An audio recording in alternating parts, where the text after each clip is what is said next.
Donc, bonjour à tous, je suis très content d'intervenir aujourd'hui. Je viens de passer 12 ans dans le secteur public et je suis passé de l'autre côté il y a un an. Donc c'est toujours un plaisir pour moi de revenir vers l'intérêt général du secteur public. J'étais très heureux et épaté par tous vos projets dans les différentes communes, sur les différentes villes que vous représentez. Donc moi je suis un juriste de formation, j'ai un peu muté en travaillant beaucoup sur des projets numériques pour l'État. Responsable numérique au ministère de la Justice et à la DILA dans mes dernières fonctions. La DILA, pour ceux qui ne connaissent pas, c'est la direction qui est rattachée au service du Premier ministre, qui gère servicepublic.fr, qui gère Légifrance, qui gère les journaux d'annonces légales. Et donc je m'occupais de la stratégie d'innovation et on avait beaucoup de relations avec les collectivités, notamment pour l'ex-monservicepublic.fr qui est devenu France Connect, et puis effectivement tout le comarquage des fiches de service public vers les sites des collectivités et toute la démarche d'administration numérique qu'on essaie de piloter avec le SGMA. Donc je vais vous présenter alors je vais juste prendre un petit peu, comme on avait dit, elle est partie, mais j'avais 1 heure, donc je voulais prendre à peu près une demi-heure, un peu de vous faire un petit retour d'expérience sur des problèmes auxquels j'ai été confronté en tant qu'innovateur public et comment, en utilisant le droit, qui est un peu mon arme, parce que je suis un juriste, comment j'ai essayé de trouver des solutions par le droit pour innover, et puis ensuite une phase peut-être de questions avec le peu de temps qu'on a. Voilà. Je compte sur toi pour faire un petit signe 10 minutes avant la fin de la demi-heure.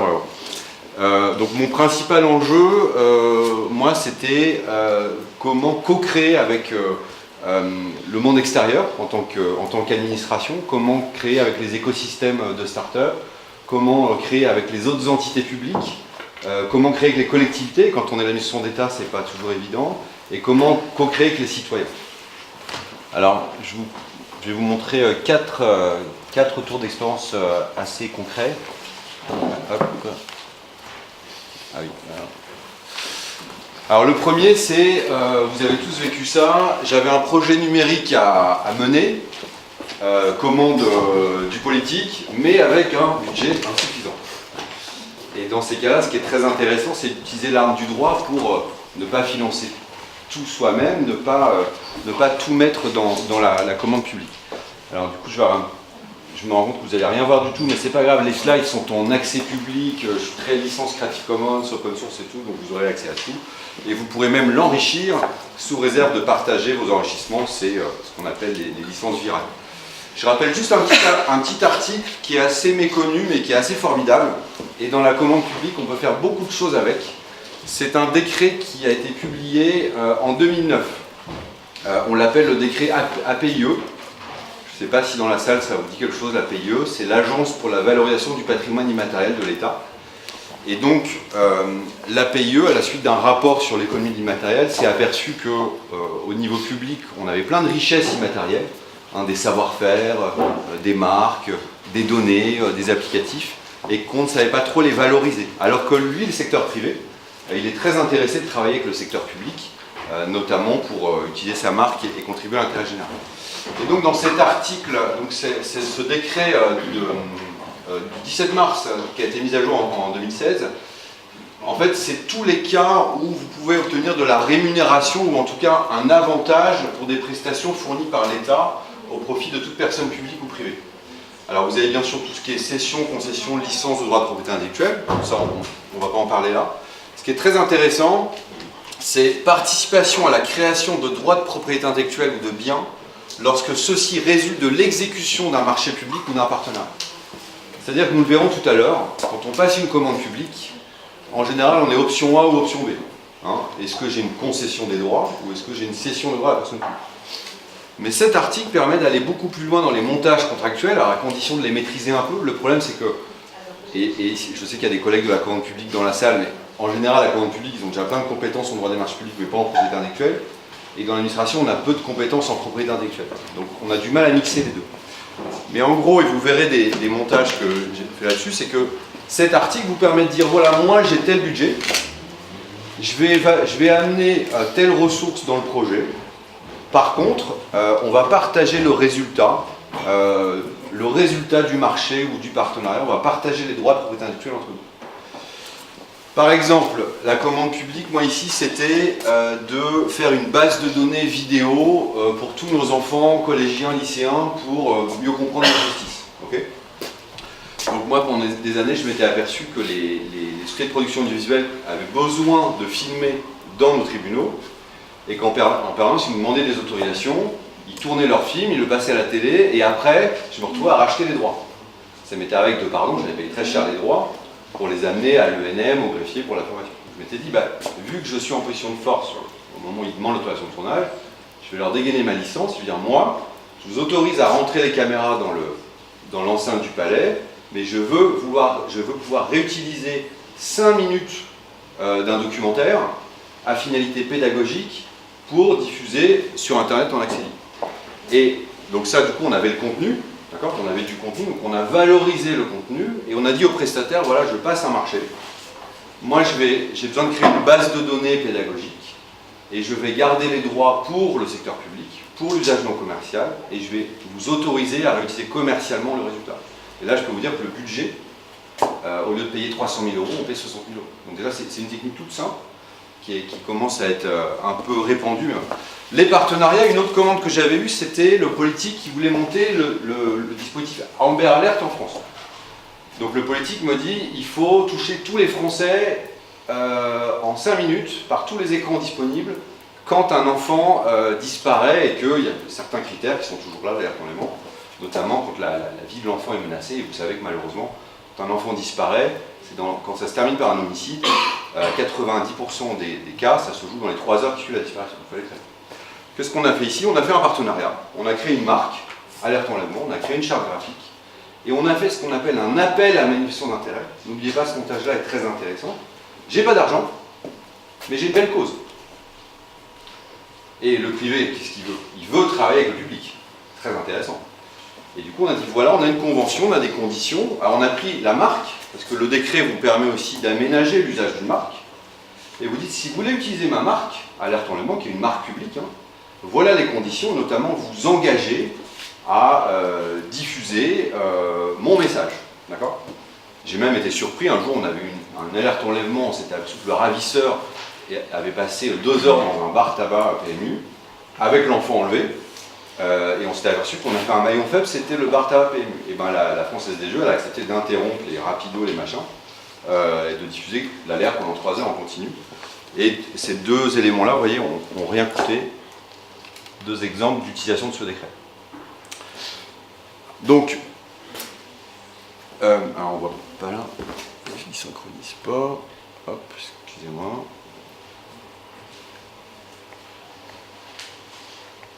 Les problèmes de l'innovateur, ça commence déjà quand il refuse d'utiliser PowerPoint et qu'il se met à utiliser autre chose. L'autre problème que j'ai eu souvent, c'est contractualiser avec une start-up. On a tous des jolies start-up dans nos territoires. J'ai vu dans vos projets qu'un certain nombre ont déjà même eu des discussions avec des start-up. Alors moi, j'ai tout essayé, mais vraiment tout.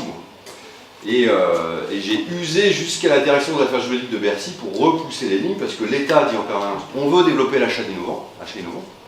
On avait un objectif, on n'en parle plus maintenant. C'était à l'horizon 2020 d'avoir 3% de la dépense publique dans l'achat innovant et avoir une belle promesse de valeur, c'est-à-dire que c'est les finances publiques qui vont aider à financer en partie l'innovation publique française. Vous avez quand même beaucoup de start-up dans notre pays qui trouvent leur premier marché dans des administrations à l'étranger, c'est quand même dommage. Donc on n'avait pas vraiment de cadre. Et moi je savais bien qu'il y avait donc, dans les marchés publics, vous avez l'option A, l'option B. Donc l'option A, déjà elle est très intéressante parce que l'option A, quand vous choisissez ça, alors c'est valable pour ceux qui connaissent les marchés de prestations intellectuelles, et les marchés qu'on appelle TIC, technologie de l'information et de la communication. L'option A, vous dites, moi, j'ai juste une concession des droits. Donc je te laisse, toi, start-up, propriétaire du résultat du travail qu'on va faire ensemble. Mais moi, j'ai une concession pour moi, pour le secteur public. D'accord ? Déjà, nous, ce qu'on a fait, c'est que on l'a poussé un petit peu plus loin, cette option. On a créé une licence secteur public. Parce qu'un jour, j'ai vu un prestataire qui travaille pour des collectivités dans un colloque. Il travaillait sur les sites de mairie, sur les, vous savez, tous les guichets uniques, etc.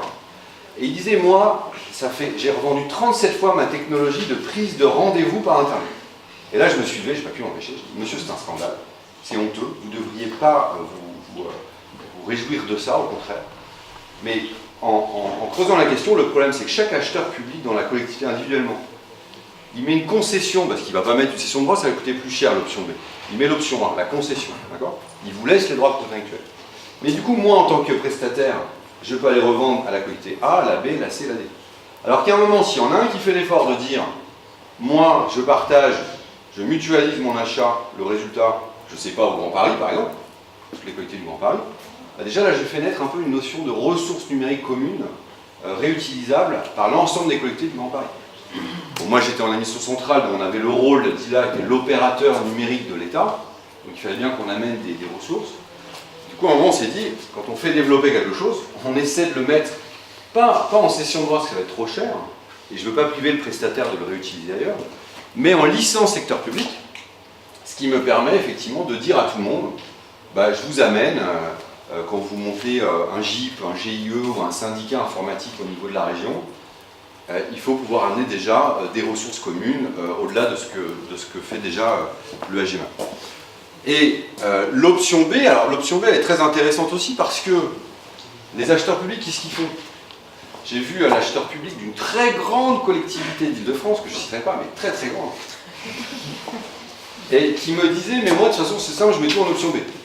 Alors, je lui dis, mais pourquoi vous faites ça, madame?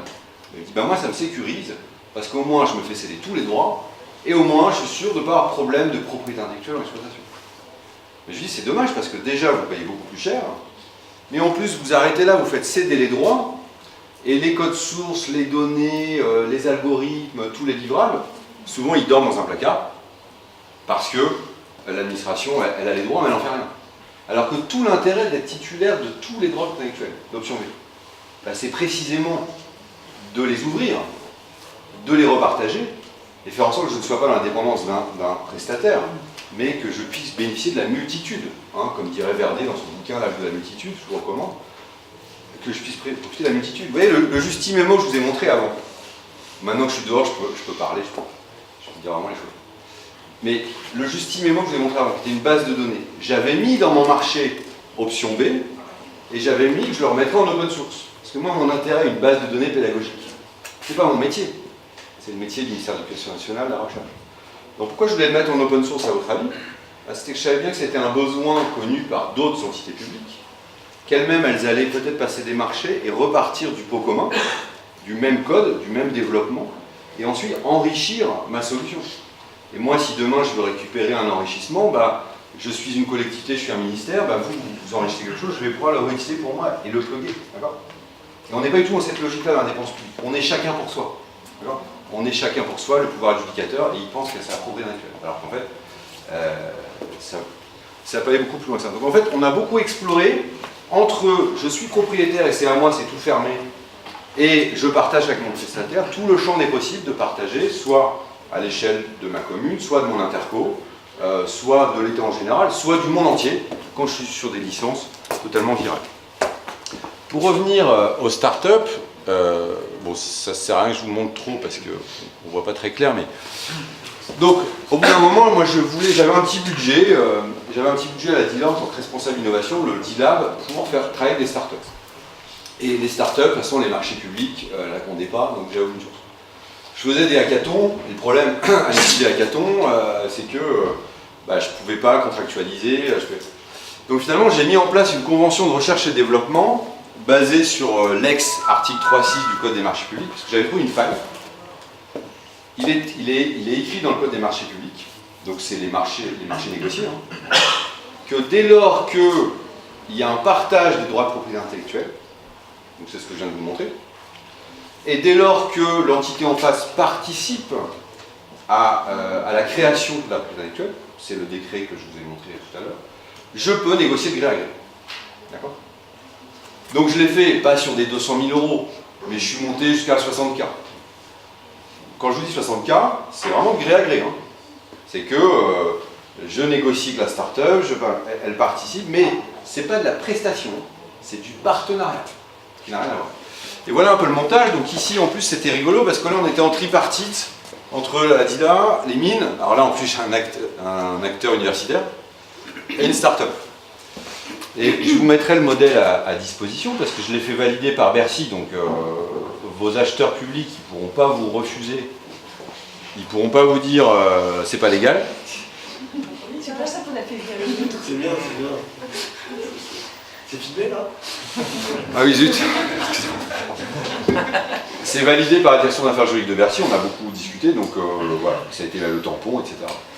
Donc là, ce qu'on met dans la convention, c'est très important de reprendre cet objet, c'est le développement d'un programme de recherche et développement et d'un prototype, et là, c'est là où le bas blesse, sans prolongement industriel direct. Okay, mais vous verrez qu'on peut quand même aller assez loin. L'innovation, donc c'est un développement, voilà, on considère que c'est en vue de lancer de nouveaux produits, de nouveaux procédés ou d'améliorer des choses qui existent déjà. Je rappelle le code. Et au niveau du montage financier,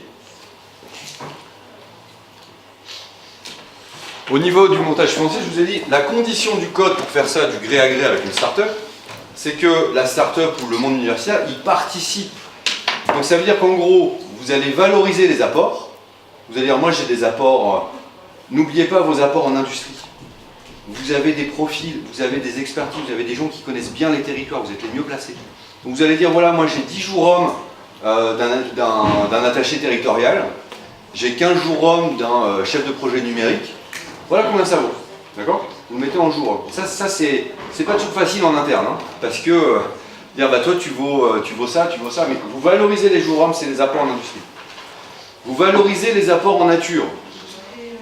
Là c'est un peu plus compliqué, il faut savoir valoriser, il faut l'avoir mis au bilan comptable de la collectivité, j'ai tel logiciel, je l'ai payé tant, donc c'est vrai. Et vous valorisez éventuellement les apports en numérique, vous mettez un peu d'argent. Et en face, on va faire pareil avec les partenaires. Donc on va dire la start-up, bah, elle ne va pas mettre d'argent sur la table, la start-up. Mais elle va mettre du jour homme. Elle va dire, bah, nous, ce projet, il nous intéresse vraiment, on va mettre 30, 50 jours hommes. Et elle va le valoriser, d'accord? Dans ce cas-là, l'Institut des Mines Télécom, il nous mettait à disposition des plateformes de calcul, des serveurs. Donc on a valorisé. Et en fait, on montre bien là, c'est là où j'ai passé les fourches codines de Bercy, c'est que là, on montre bien, en fait, tout le monde participe à la création des droits de propriété intellectuelle. D'accord? Et là, vous pouvez effectivement travailler avec la start-up.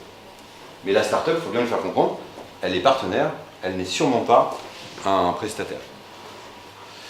Un autre cas d'usage, c'était mon sujet Open Law. Donc j'arrive à l'ATILA et on me dit il faut ouvrir les données juridiques et les mettre dans ce qu'on appelle le web des données, etc. Gros problème, les données juridiques, on était 16e au classement international de l'Open Data, parce qu'on n'ouvrait pas les données du droit, donc loi, règlement, convention collective, etc. Parce que les éditeurs juridiques qui rachetaient à l'État les données juridiques, ça a beaucoup de valeur, ça rapportait 1 million à l'État, mais eux ils généraient 1 milliard.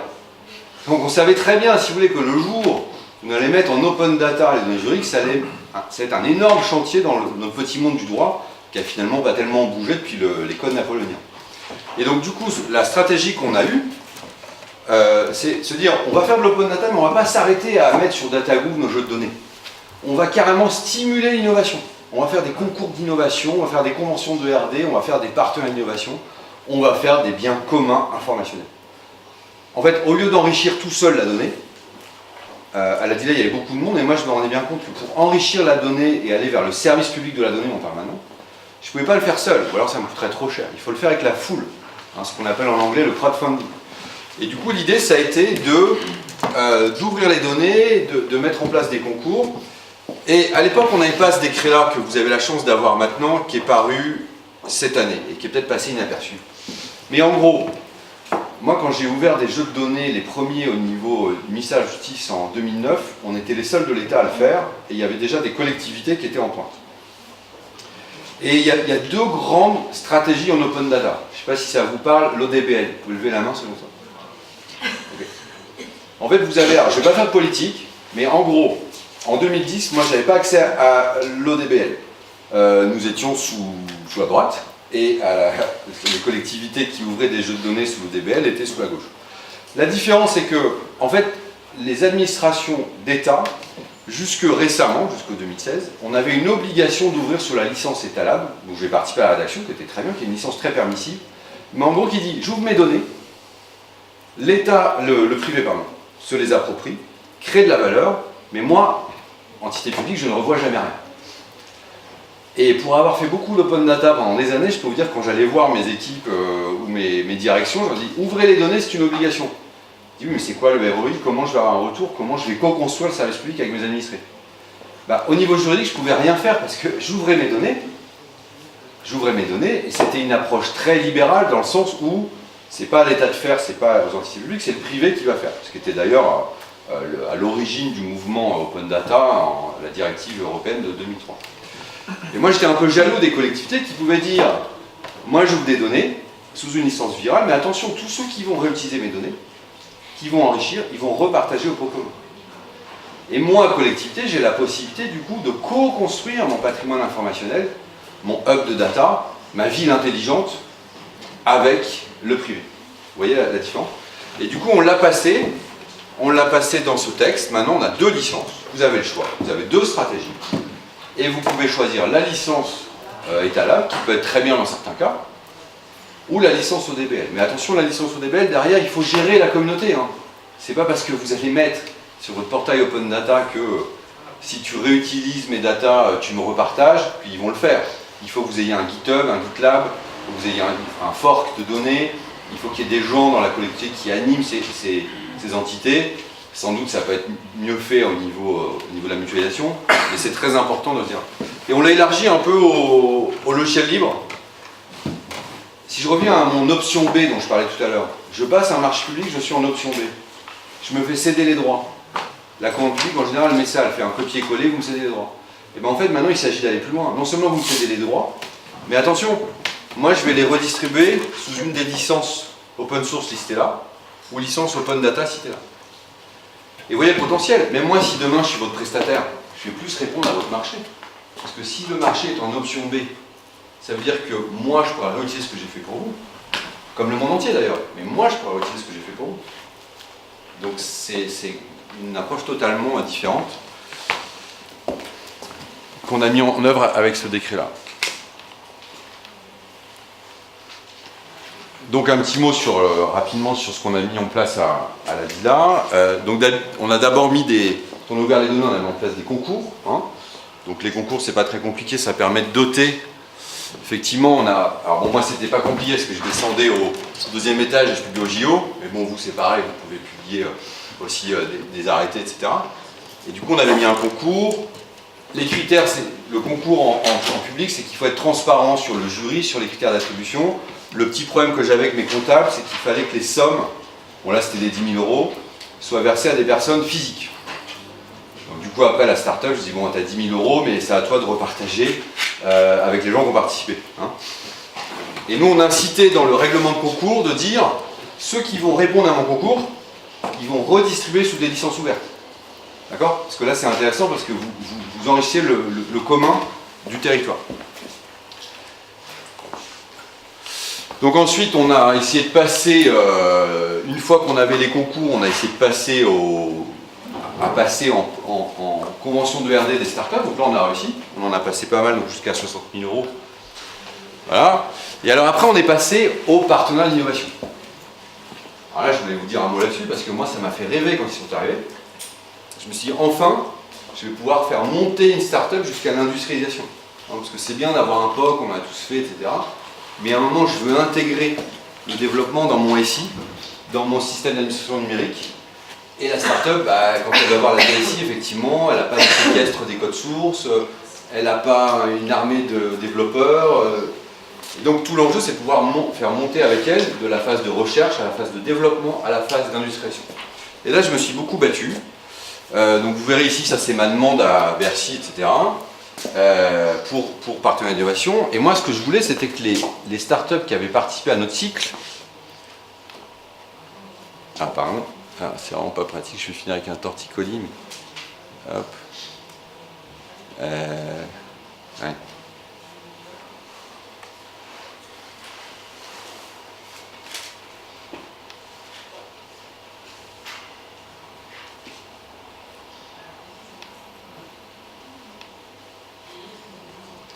Alors, si vous ne voulez pas avoir mal à la tête, regardez pas pendant 2 secondes. Je reviens.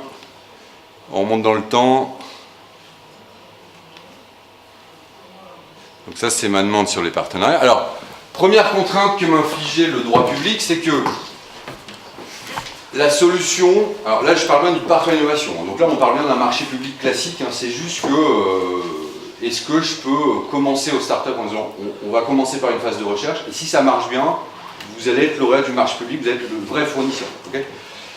Donc, première contrainte, il faut que la solution n'existe pas au moment de la conclusion du contrat. Donc là, je dis, mais attendez, le problème, c'est comment moi, je m'assure que la solution n'existe pas. Parce qu'il faut que je fasse une étude de marché, etc. Donc là, on me dit, oui, il faut faire une étude du marché. Alors, je dis, mais on s'arrête tout, parce que j'avais quand même fait une petite étude à 10 000 € pour voir si ça n'existait pas. Et on m'a dit, oui, mais non, il faut aller dans tous les salons, il faut regarder les labos de recherche. Donc, ça veut dire qu'il faut que j'aille voir ce qui se passe dans les labos d'Harvard ou du MIT.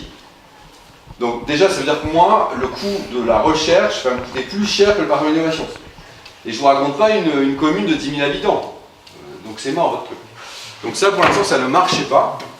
Surtout qu'en plus, quand moi, je développais des choses dans un cadre d'innovation ouverte avec des hackathons, tout ça, forcément, il y a des startups qui reprennent les idées de la personne publique.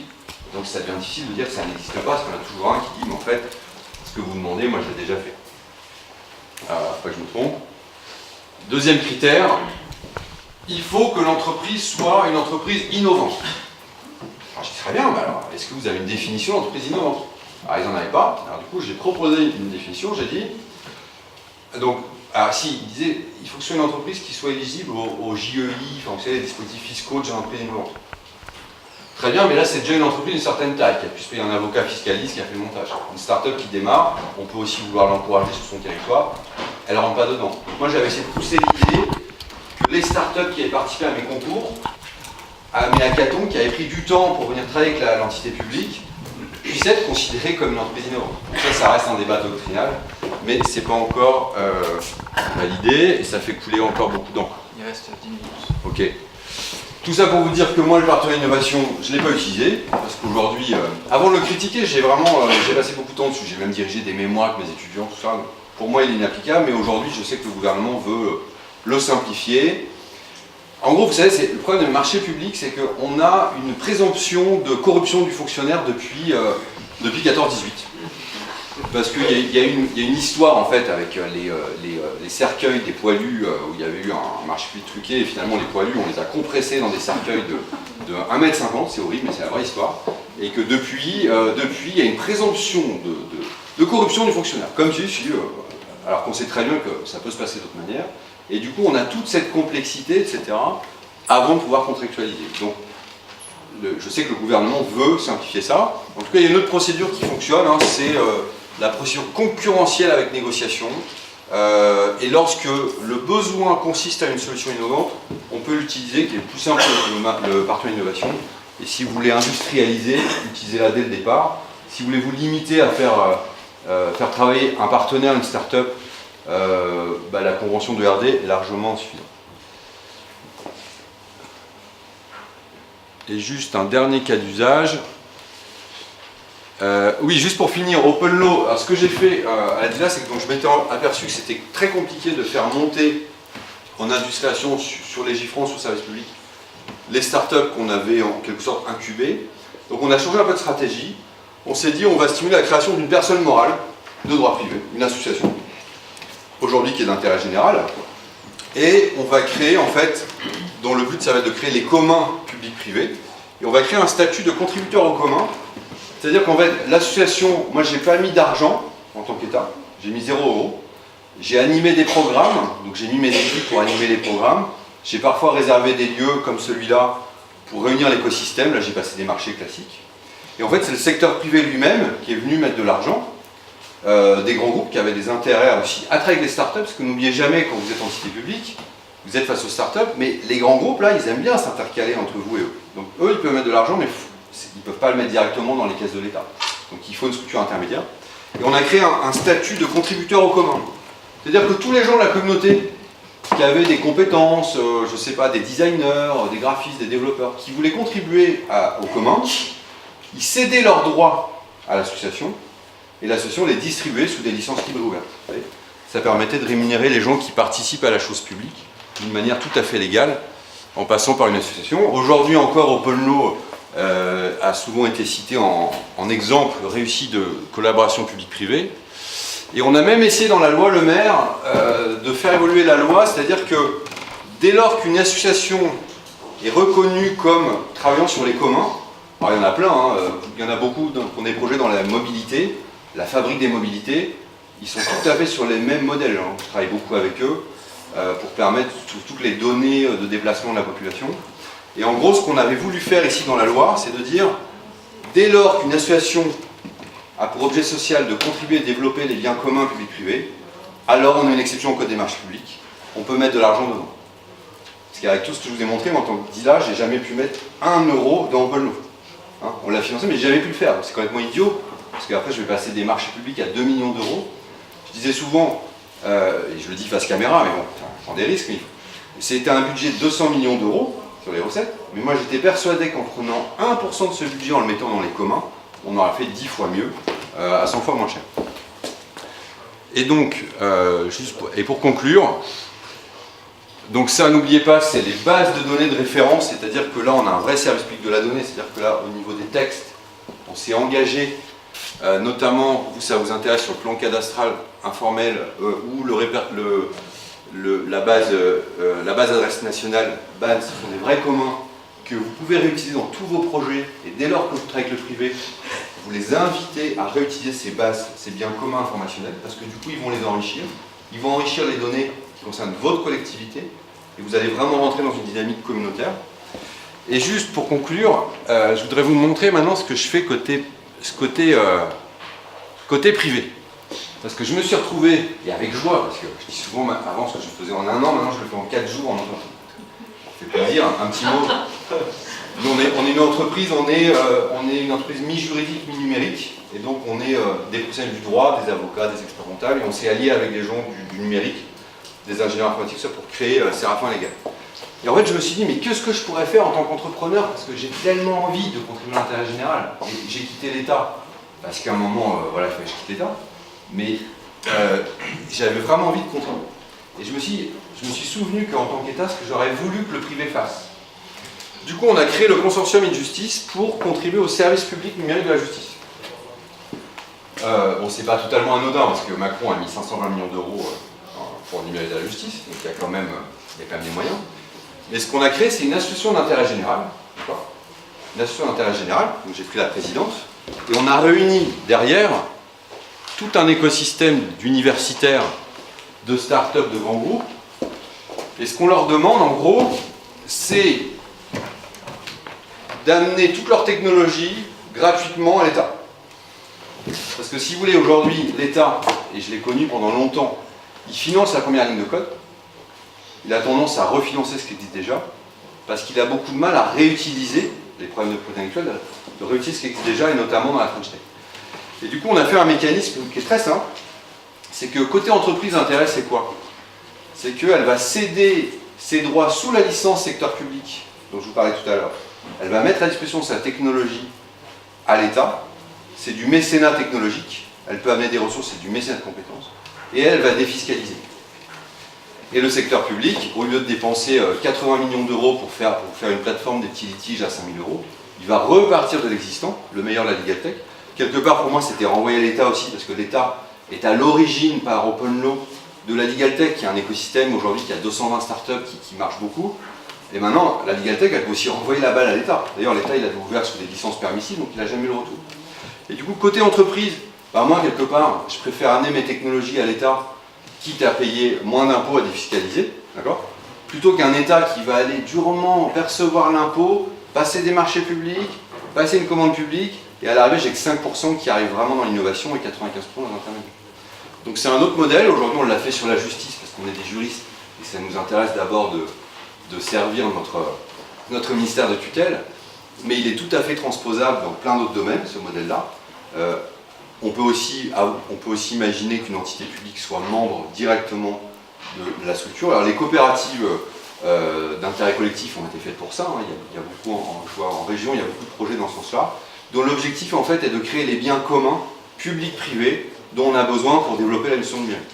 Et là vous voyez que le droit, même si il peut paraître rébarbatif, il est vraiment une arme assez puissante pour repenser cette gouvernance et pour être au service d'une émission qui s'ouvre et qui a envie de s'ouvrir à tous ces contributeurs extérieurs, ces citoyens, ces startups, ces associations qui ont envie de participer à vos jolis projets. Voilà, merci. Merci.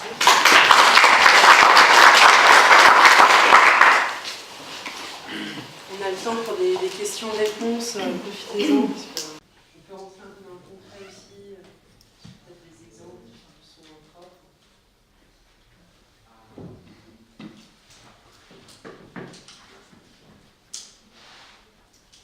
Ça choque.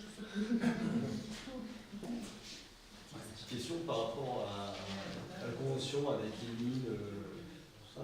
Est-ce qu'il y avait un ratio à respecter en termes de participation ou est-ce que les mines auraient pu mettre que 5%, ou privé 5% et moins 80%? Enfin, est-ce qu'il y a un principe de ratio ou pas?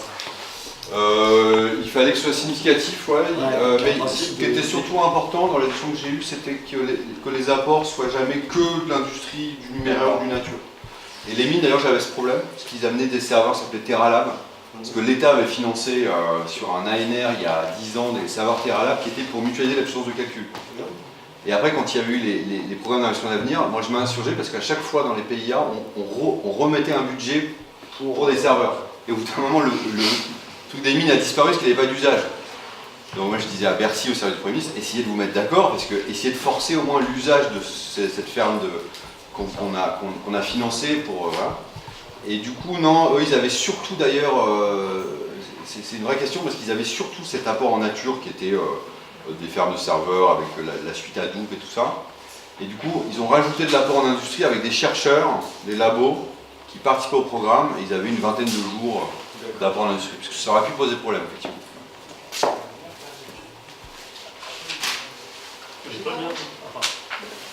J'ai pas compris en fait l'option A, l'option B, la création de la licence secteur public, c'est une sorte de troisième option ou... Non, c'est une sorte d'option A+. C'est que, en fait, on va dire la A+. Alors, comment ça se passe aujourd'hui? Soit je fais mon copier-coller, hein, l'acheteur public il fait comme ça, mais il a plein d'autres choses à faire. Il fait son copier-coller, il a son modèle, il ne veut pas prendre de risques, et ça, il est terrorisé par les risques. Souvent, ils ont les arrêts du Conseil d'État, ça, donc ils voient le pire. Donc l'option A, je fais par exemple cession de droit à ma mairie de Saint-Mandé, et c'est juste pour moi. La commune à côté, le Grand Paris, rien, c'est juste pour moi. Le problème de l'option 1, c'est qu'une fois que moi j'ai l'option 1, en fait je suis dans la dépendance du prestataire, si c'est lui qui l'a fait. Et puis après, on a toujours des choses très limites. Quand on vient renouveler le marché sur de la maintenance applicative, etc., on dit oui, mais je suis obligé de passer par lui. Donc on reprend l'exception du code des marchés publiques et dire il y a un détenteur de droit intellectuel, c'est très limite. On pourrait dire, je fais une option A, mais au lieu d'avoir une concession juste pour moi, je mets le Grand Paris. Et sur le Grand Paris, on commence à avoir la liste de toutes les collectivités qui ont partagé des résultats de la commande publique qui sont prêts à la mutualiser. D'accord ? Dans le B+, c'est que soit je fais un B, et là je ne vous laisse pas de droit à vous, start-up ou prestataire, je prends tous les droits pour moi, donc vous n'avez même pas le droit de la revendre d'ailleurs, si vous prenez mon exemple des tickets de prise de rendez-vous sur la mairie.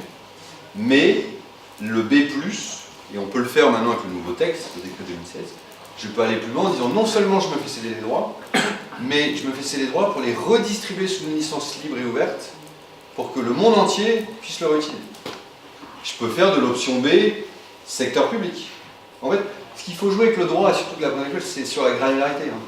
Et en fait, c'est une décision stratégique, parce que quand je vous dis Grand Paris, bah, vous avez un décideur qui va dire « mais pourquoi je paierais ?» Moi, quand j'ai mis Justimemo option B, j'ai un décideur qui m'a dit « mais pourquoi on partagerait aux autres ministères, c'est nous qui avons payé ?»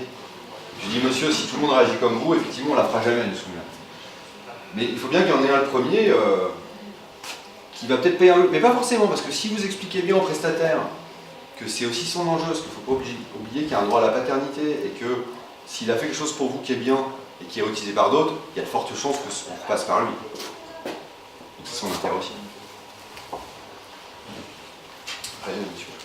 Oui, non, moi j'ai juste pas bien compris le modèle économique de votre consortium. Ah, le consortium Déjà, le modèle économique, aujourd'hui dans la Legal Tech, on est, on va dire, 220 sociétés. C'est pas toutes les entreprises qui sont intéressées de contribuer au service public de la justice. Donc déjà, ça limite beaucoup. Moi, ça m'intéresse énormément parce que voilà. Et déjà, on leur demande d'adhérer à une association d'intérêt général, c'est gratuit l'adhésion. Et on leur dit, voilà, maintenant, est-ce que vous êtes prêtes à amener vos technologies, vos compétences pour participer à la co-construction du service public numérique de la justice. Donc il y a 5 chantiers, il y a des éléments. Alors le modèle économique pour l'entreprise, il y en a plusieurs. Soit elle va défiscaliser jusqu'à 60%. Là j'ai un grand groupe, il a fait la demande d'aide juridictionnelle en ligne. Il l'a fait intégralement. L'État, ça fait 20 ans qu'on fait des POC, des machins, on repasse par Accenture, alors après on passe par Cap, etc. Et puis alors pour comprendre le PowerPoint de l'un, il faut reprendre l'autre, enfin c'est l'enfer. Et du coup là, lui, alors c'est un groupe, il a fait le POC. Il veut l'amener à l'État. Et l'État, le temps qu'il se décide qu'il fasse un POC, il l'amène à l'État, il le valorise, il dit voilà, ça vaut 200 000 euros, ou 1 million d'euros. Et en fait, lui, il va économiser 600 000 euros d'impôts. Donc c'est intéressant parce que on redéfinit le modèle. Moi j'aimerais bien un modèle où des entreprises qui contribuent à l'intérêt général, elles amènent quelque chose qui répond à un besoin, au lieu d'aller récupérer de l'impôt pour les financer et passer par une marche publique, où on a beaucoup de complexité, c'est quelque part il y a un système où on dit ok, ce que tu m'amènes m'intéresse, je te dispense partiellement d'impôt, mais parce que là on est sur l'intérêt général, on a dû faire un rescrit fiscal et tout, c'est quand même compliqué. Et du coup l'entreprise qui participe ne paie pas d'impôt. Et l'autre modèle c'est une fois qu'elle a ma techno, il y a de fortes chances qu'elle passe par moi pour la maintenir, l'enrichir, et là on est sur les exceptions du code des marches publiques, sur le droit d'adaptation de la propriété intellectuelle. D'accord ? Une question, est-ce que les modèles que vous présentez par rapport à l'évolution technologique, où on sait qu'aujourd'hui la licence en fait devient de plus en plus du mode SaaS, donc ça veut dire de l'accès au service, est-ce que ça marche encore ou pas? Parce que aujourd'hui le modèle économique même des éditeurs change complètement. On est plus sur de la licence propriétaire comme avant, où j'achetais ma licence et puis je l'installais chez moi sur mon site. Aujourd'hui on voit bien les éditeurs comme Microsoft, même OSIG comme Esri et d'autres, sont sur du droit à l'usage. Est-ce que on est toujours dans le cas de figure, est-ce que ça marche toujours ce que vous présentez là, ou est-ce que ça... Bah, disons que l'État vient aussi, ces stratégies là publiques sont nouvelles, hein, d'open governance, elles viennent aussi changer ces modèles-là. J'ai pas d'exemple qui viennent en tête comme ça, mais si je prends par exemple sur la cartographie, sur les SIG. Moi il y a quelques années je devais intégrer la cartographie sur mes sites. Je suis allé voir l'IGN, on m'a dit non, tu payes. Je dis mais non, je suis l'État, hein, à la maison, je paye pas, et moi j'ai utilisé le géoportail, je peux utiliser l'américain. Il faisait payer. Après maintenant, bah, il était obligé de mettre en open data, il a été obligé de mettre des API. Et pendant ce temps, Google Maps, qui avait un autre modèle, dit tu as de l'usage, tu payes pas, mais moi je récupère la donnée de localisation, j'enrichis ma base, etc. Mais OpenStreetMap, c'est de l'ODBL. Oui. C'est, je ne sais pas si vous connaissez, à Plouarzel, ils ont fait une cartopartie. C'est une petite commune en Bretagne, 3500 habitants. Et à un moment, ils ont mis en open data tout ce qu'ils pouvaient. Ils étaient dans les dispositions de la loi Le Nôtre, mais ils étaient même encore avant la loi. Ils ont ouvert tout ce qu'ils pouvaient. Ils voulaient éditer une petite carte pour les touristes, ils n'avaient pas les moyens. Donc, ils ont ouvert les données et ils ont convié la population en cheval, en vélo, en skate, en roller, en dirigeable. Non, ça, et ils ont fait en sorte que les gens puissent contribuer directement. Ils se promenaient sur le territoire pendant une après-midi. Ils prenaient des photos. Et en fait, ils contribuaient directement sur le territoire, sur la carte collaborative. Et comme c'était en ODBL, c'était un bien commun. Et après, ils ont réutilisé cette carte enrichie pour éditer des choses pour l'office du tourisme. Moi, je trouve ça excellent. Parce et l'éditeur, finalement, si vous prenez le modèle d'OpenStreetMap, il a une base de données qui est libre, qui est contributive. Et en fait, ils vendent du service personnalisé. Et tous les gens qui sont dans le consortium, ils savent bien que ils vont plutôt vendre de l'adaptation pour communiquer avec les sites d'État, l'interopérabilité. Ça sera plus la prestation après d'adaptation. Ouais, c'est ça. Ouais, c'est ça. Mais je vais vous dire, moi j'ai une technologie qui s'appelle Fast Arbitre. J'ai un centre d'arbitrage en ligne. J'aurais rêvé d'avoir cette technologie quand j'étais à la justice. Je la vends à des États africains. Ça me fait mal au cœur de ne pas pouvoir la mettre à disposition de mon propre pays. Ouais.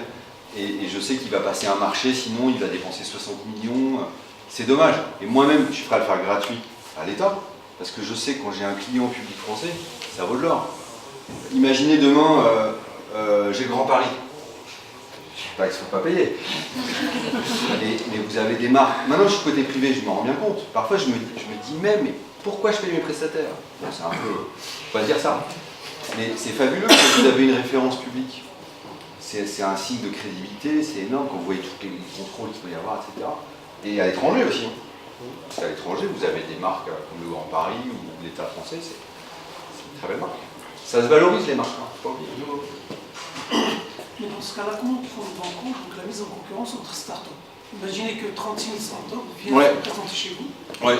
Ils veulent tous faire la même chose. Ouais.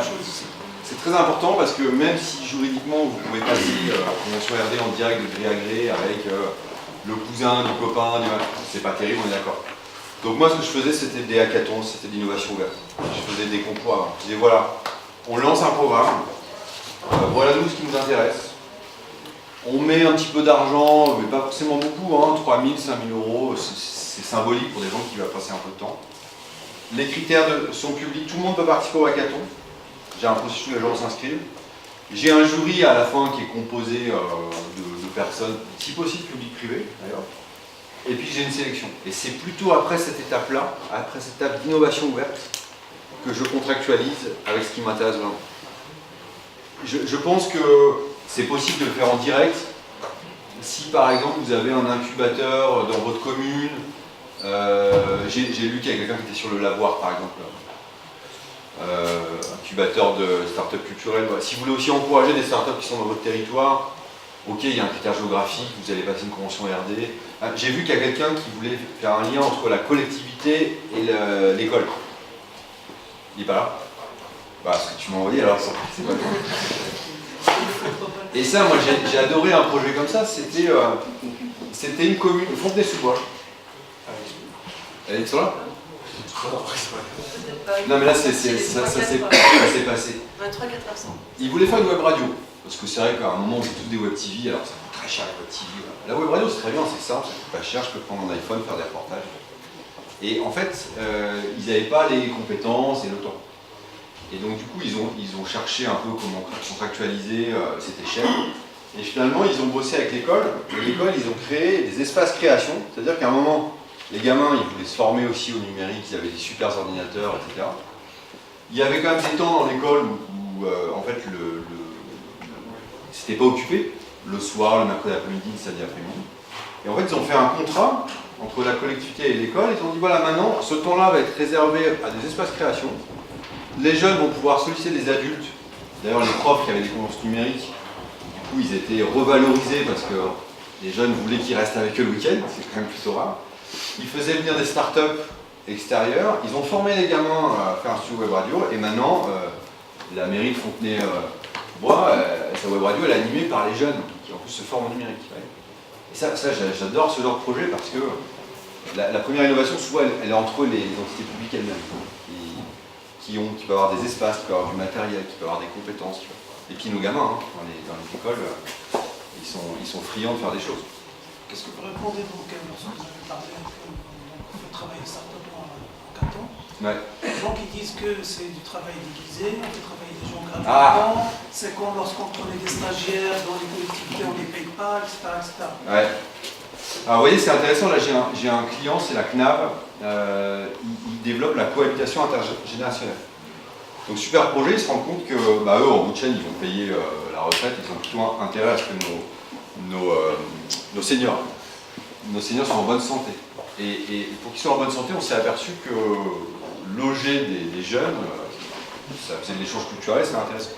Donc ils ont créé une start-up, une plateforme, qui favorise la rencontre entre des étudiants Erasmus qui veulent venir se loger en France et des seniors qui ont un peu de place. Et à Paris, il y en a qu'on l'a. Et du coup, en fait, ils sont sur un matching de données, tout va bien.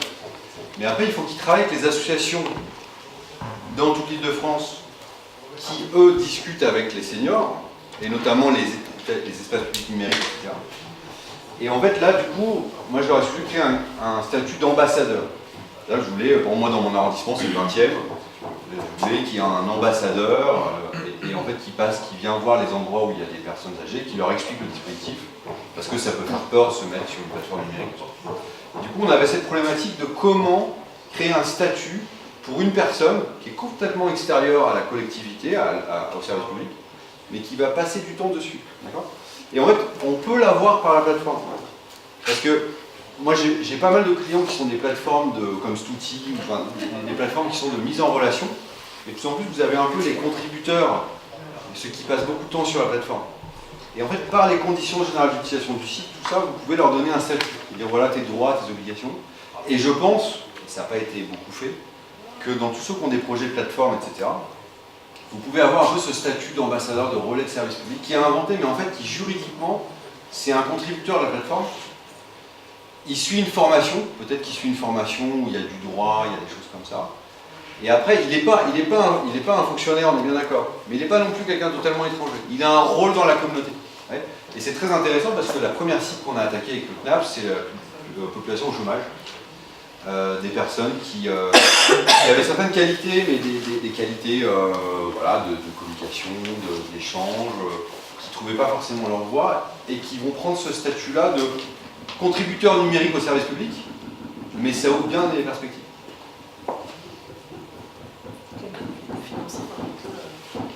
Qu'on peut, alors là en l'occurrence sont bénévoles, mais effectivement avec un système, pour les rémunérer on a vu qu'il fallait qu'il y ait une association entre les deux, et effectivement pour gérer la gouvernance, et que c'est l'association qui finance les interventions. Ça c'est un autre modèle, une coopérative.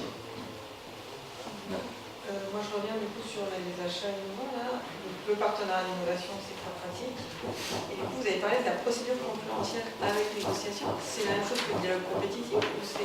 Ouais, c'est ça, c'est un peu adapté, c'est-à-dire que en fait, c'est-à-dire que vous allez faire par exemple un hackathon, vous allez utiliser, alors la bonne pratique c'est d'utiliser la plateforme de Bercy qui est vachement bien faite, c'est la plateforme des achats innovants.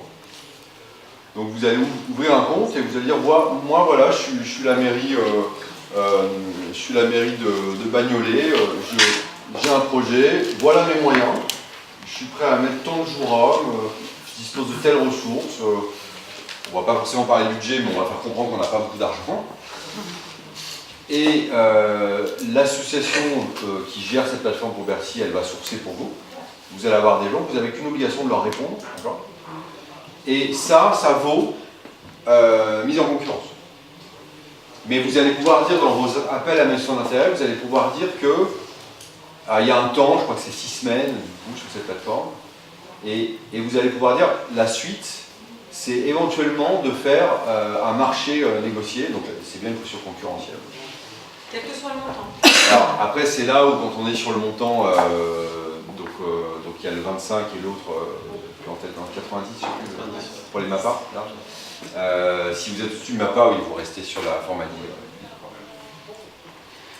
Mais sincèrement, sur des projets innovants comme ça, si vous êtes à plusieurs partenaires, que vous multipliez les apports, le cash à sortir, normalement, il ne doit pas être énorme.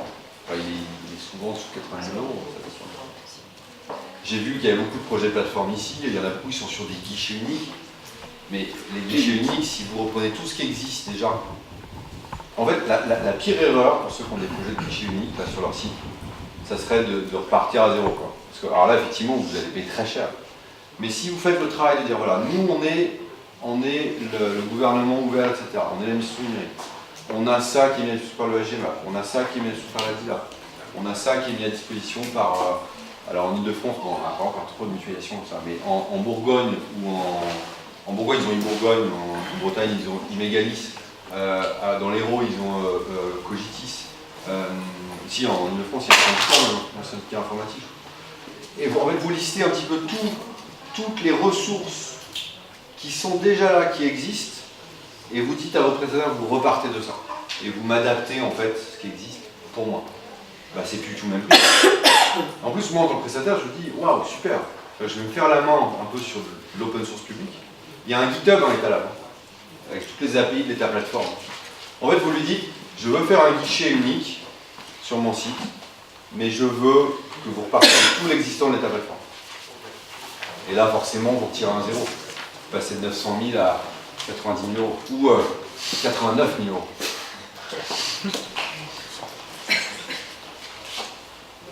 La convention de R&D vous permet donc de prototyper des solutions? Oui, tout à fait, ouais. Même nous, on l'a codé, parce que dans ma boîte, on fait la Legal Tech, donc on code des variantes de contrat et tout ça. Donc en fait, on se met d'un point de vue de l'utilisateur qui ne connaît rien au droit, ou pas grand-chose. Et en fait, il va renseigner ses champs, ses apports, les phases, etc. Et on va générer une convention, et effectivement ça permet d'aboutir à un prototype, pas une solution industrielle, mais après, quand vous êtes dans l'innovation. En fait, ma question, c'est quand on veut mettre effectivement en place la solution qui sera issue d'une convention sur le modèle de ce que vous avez montré avec l'école des mines. Ouais. Comment fait-on? Parce que le cadre de cette convention stipule bien que c'est pas pour de la production ou quoi. En fait, ce qu'il faut comprendre, c'est que vous ne pouvez pas faire l'industrialisation avec la start-up que Arbocé existe. Il faut changer. Ouais, ce qui est terrible, hein. Moi, il y en a une, j'ai fait qu'une start-up, on était super contents, et on se dit, on va faire un partenariat d'innovation. Donc déjà, là, j'avais des problèmes avec mes budgétaires, parce qu'ils m'ont dit combien ça va coûter sur 3 ans. Je dis, je sais pas, parce que justement, je fais la phase de recherche qui va me dire combien va me coûter la phase de développement et combien me coûtera la phase d'industrialisation.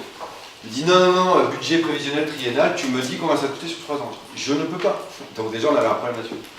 Mais après, j'avais un autre problème, et là-dessus, Bercy avait été très clair dans mes questions, c'est que la start-up qui avait fait la convention de RD, il y a une jurisprudence qui dit si elle a accès à de l'information plus stratégique, si elle est favorisée, elle ne peut pas répondre par innovation. Et effectivement, elle était favorisée, elle avait co-porté le projet avec moi. Donc la solution pour éviter ça, c'est que dans la convention de RD, vous dites les résultats de la recherche, on va les mettre sous des licences libres. Et que du coup, quand vous allez passer à un marché derrière pour industrialiser, tout le monde pourra réutiliser les licences libres. Parce que si j'aurais pu utiliser une autre solution avec cette start-up là, j'aurais pu dire à la fin de la convention de RD, je lui ai laissé les droits commerciaux. Moi j'avais les droits secteur public non commerciaux. Et du coup, je n'ai pas besoin de mise en concurrence parce qu'il a une exclusivité. Je ne l'ai pas fait. Parce que je ne voulais pas trop tirer non plus. Mais juridiquement, c'était imparable. Donc, vous pouvez. Après, open source, vous dire, écoutez, maintenant je passe un marché, il a une exclusivité parce que j'ai pas moi tous les droits. Il a des droits d'exclusivité pour l'exploitation commerciale. Alors, peut-être qu'on va vous dire, oui, c'est pas une exploitation commerciale. Mais c'est possible, ouais. Ok, merci à tous.